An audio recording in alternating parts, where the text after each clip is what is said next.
So let's talk about one of the most underrated animated features out there, in my opinion, Quest for Camelot. Big D's Entertainment Rankings and Reviews. So greetings, my fellow YouTubers, and welcome to Big D's Entertainment Rankings and Reviews.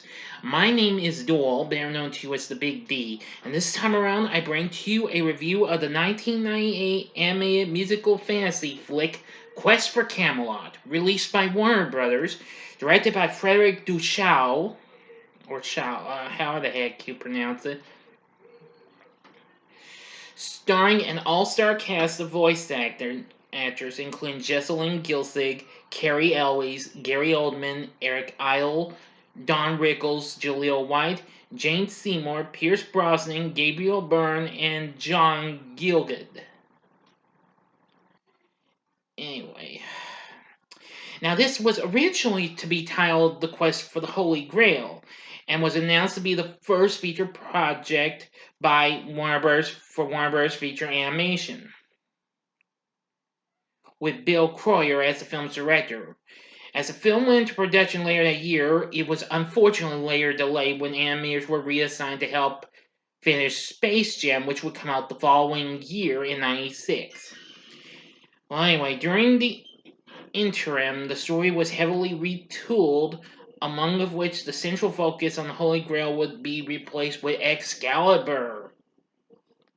And this resulted in creative differences in which Croyer was replaced with Duchow. This was later followed with prominent departures of the film's animation and management staff. Because of the production troubles, the film's release was delayed to November of '97 and then to May of the following year, where it got released. It got released, but unfortunately, some say it was an expensive flop. In a way it was. It made $38 million against its $40 million budget. But however, one of its songs, The Prayer, won a Golden Globe and was nominated for an Academy Award for Best Original Song. So anyway, let's get into our story. Sir Lionel is one of the knights of the Round Table. His daughter Kaylee dreams of becoming a knight like him. At Camelot, one of the knights, an evil lord named Sir Ruber, wanting to overthrow King Arthur, attempts to assassinate him, but Lionel sacrifices himself to save him. But he is killed by Ruber, who flees Camelot in exile after being repelled by Excalibur, Arthur's sword. During Lionel's funeral, Arthur tells Kaylee and her mother Juliana that they will be welcomed should they come to Camelot. Over the years, Kaylee trains herself to become a knight while attending to her duties on her family's farm. A decade later, Reuben's griffin attacks Camelot, stealing Excalibur. Merlin's pet falcon, Aiden, attacks the griffin, causing the sword to fall into the forbidden forest. The griffin flies away after a fight with the thorn-bushed creatures. The next day, Kaylee and Juliana argue over her going off to look for Excalibur herself. That night, Ruber invades Kaylee's home and holds everyone hostage and uses a potion he purchased from witches to create steel warriors from his human henchmen and a henpecked rooster who becomes known as Bladebeak. He plans to use Juliana to gain entrance to Camelot.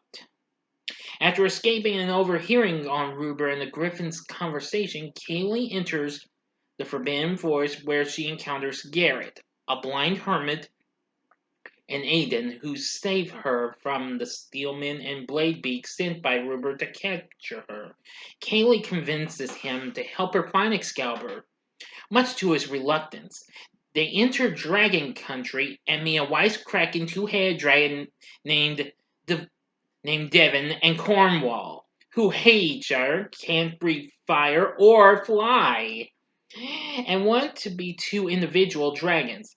After escaping from the attacking dragons and Ruber with his henchmen, Devin and Cornwall decide to join the group. Garrett reluctantly agrees after Kaylee convinces him. They camp in the forest where Kaylee learns that Garrett was once a stable boy in Camelot and was blinded by one of the horses that he was rescuing from a stable fire. Lionel stood up by Garrett, stood by Garrett, excuse me, and taught him to adapt to his conditions. The next day, they find the belt of Excalibur and a giant footprint.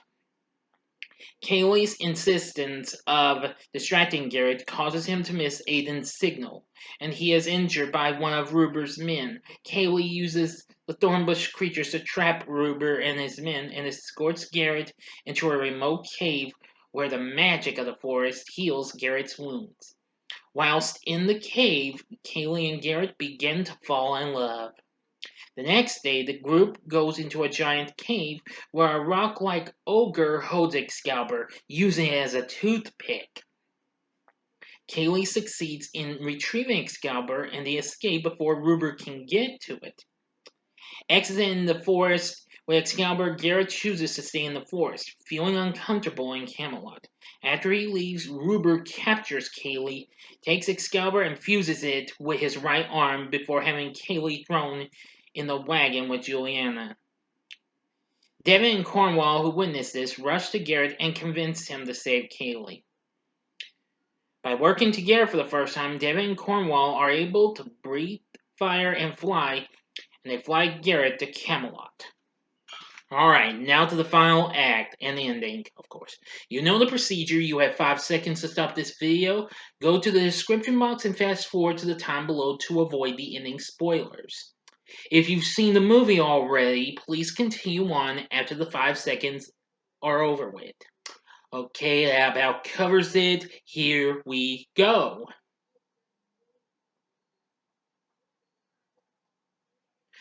Okay, you've been warned. Anyway, Bladebeak reconciles with his constantly henpecking hen and frees Kaylee from her ropes, and she warns the guards of Ruber's trap, exposing him and his steel men. Garrett, Devin, and Cornwall arrive in the nick of time, and Garrett comes to her aid, and they enter the castle while Devin and Cornwall rescue Aiden from the Griffin's clutches and hold off the Griffin. Inside, they find Ruber attempting to kill Arthur with Excalibur, gloating about how all-powerful he has become now. Kaylee and Garrett intervene and trick Ruber into returning Excalibur to its stone, causing its magic to disintegrate. Ruber reverts the Steelmen, including Bladebeak, back to normal and temporarily separates Devon and Cornwall. But they end up back together whilst hugging each other. Later, with Camelot restored to its former glory, Kaylee and Garrett marry and become knights of the Round Table. End of story. So, what did I think of Quest for Camelot? Well, despite it made less than 40 million, this is still in a way a guilty pleasure of mine. Since I've only seen it a few times, I did watch it a couple of years back. But anyway, I feel like this is obviously an underrated movie in my opinion. I do like how the story goes in medieval times, but it could have just used a tiny bit of spin polish, but nevertheless, it was still good though. Also, the soundtrack to this is pretty good.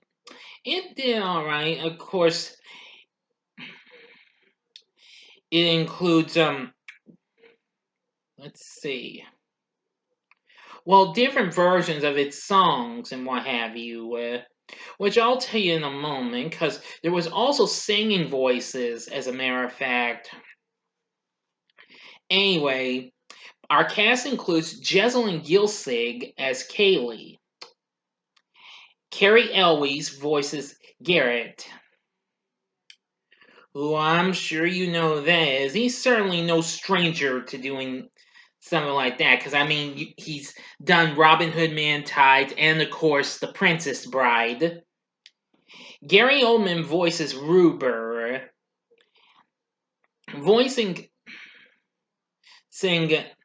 Devin is British funny guy Eric Idle, and Cornwall is voiced by funny guy Don Rickles. Juliana is voiced by Jane Seymour, and Pierce Brosnan is the voice of King Arthur. Blakebeak is voiced by Jaleel White, you know best as Steve Urkel of Family Matters, which that happened to have just been canceled that year, I do believe, yes. Gabriel Byrne voices Sir Lionel, and Sir John Gielgud voices Merlin. Let's see. Now, Aiden is voiced by voice god Frank Welker, the vocal effects, while the Griffin's vocal effects were done by Balky of TV's Perfect Strangers fame, Bronson Pinchot.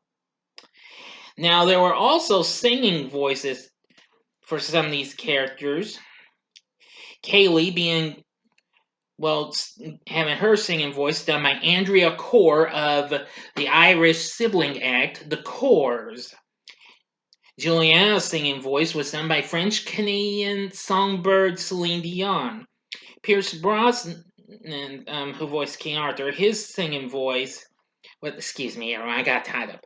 King Arthur's singing voice was former Journey frontman Steve Perry, and Garrett's singing voice was done by Oklahoma country boy Brian White. Anyway, now, what I'm saying about the soundtrack is there's two different versions of various songs down here. Now, for example, the song I Stand Alone, which we do hear in the movie done by Brian White, at the end credits we hear it Steve Perry doing it. Celine Dion performs The Prayer. And as for the ever popular Looking Through Your Eyes, which of course became a big hit on the adult contemporary chart, was done by the actual whole group of the Corrs and Brian White together. While the other version was a big hit for on the adult contemporary chart for LeAnn Rimes. Anyway, the movie got mostly mixed reviews and what have you, even though some consider it to be, well, not quite as good as Don Bluth's recent movie from the previous year, Anastasia. They still say that this film suggests that Disney still owns the artistic franchise on animated features, which that's understandable, certainly. I mean, Warner's not made some hit or misses and what have you with their animated flicks, but hey, this one is 50. It's kind of a little 50-50, but I still love this movie for different reasons. The film did okay. It went on to make $38 million worldwide, but the studio lost about $40 million on the film, as it opened right behind Godzilla, The Horse Whisperer, and Deep Impact when it opened. Yep. But anyway, I still find Quest for Camelot to be a very underrated anime feature, and what can I say? I really do like it. It's very good. It's just got a whole lot of, well, great atmosphere. I mean, being set in medieval times, and it's got great characters, pretty good all-star cast, everything. Enough said, my friends. So the question is, would I recommend Quest for Camelot? Well, I would say give it a shot. If you're not satisfied with it, I can't say I didn't try. Okay? Enough said about that. But if you've seen Quest for Camelot, please tell me what you thought about in the comment section below. If you like this video, click the like button below, subscribe to my channel as well, and be a part of the Big D Nation. Join me next time when I bring to you the next episode of the Wide World of Game Shows, where I'll be talking about the Joker's Wild. Thanks for watching, and if you like this, check out these other animated feature reviews. In the upper left-hand corner is my review of another film that came out in '98, and that, of course, would be the original Mulan from Disney. Or, if you want something else, then go to the for another underrated anime feature, go to the upper right-hand corner for my review of All Dogs Go to Heaven 2 from '96. Or, if you want something that kind in a way has a medieval type feel. Go to the bottom left hand corner for my review of one of the most underrated Disney animated features of all time, The Black Cauldron from 1985. In the bottom right hand corner is a button you can click to subscribe. If you like rankings and reviews on movies, TV, music, video games, etc., then I'm your guy. Thanks for watching. Until next time, I'm the Big D saying, see ya.